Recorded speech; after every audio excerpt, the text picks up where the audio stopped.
for this, you do your homework. And what I mean by that is this the right time in your life to do that?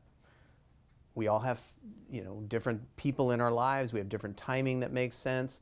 But before you jump into an admin position, you want to make sure that your family is on board, your significant other is on board.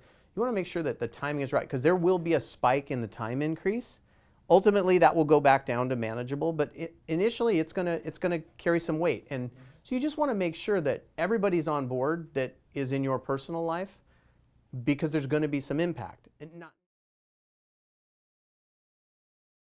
But now you're in the job, and so now the work begins. So now you're at the site, your first day, you show up, whether you're a teacher, an assistant principal, you need to be visible. You need to be out. You need to be meeting as many people as possible and connecting those dots of who does what.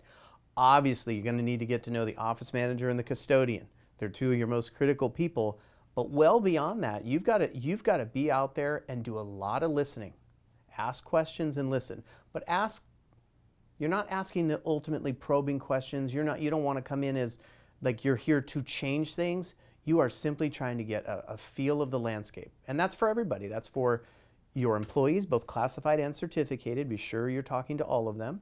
For your parent groups, by being outside, you're saying hello to everybody that walks by you, because you have no idea who they are at this point.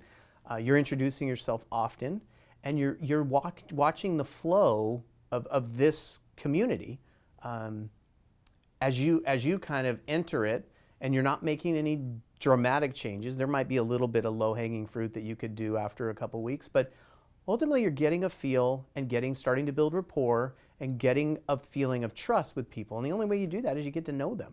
Just because you have the title, you can do positional management, but it's so much better to do it when you've got the rapport and the relationships going, and now you're collectively asking, okay, what differences can we make, if any? And people will, to a fault, probably share them with you, and you've got to have a filter as you get to know all the players and all the people involved. You've got to have a filter to decide, okay, what are the next steps that we would be doing here? And take your time. I'd spend those first 100 days doing everything I just talked about before you're looking to do any changes.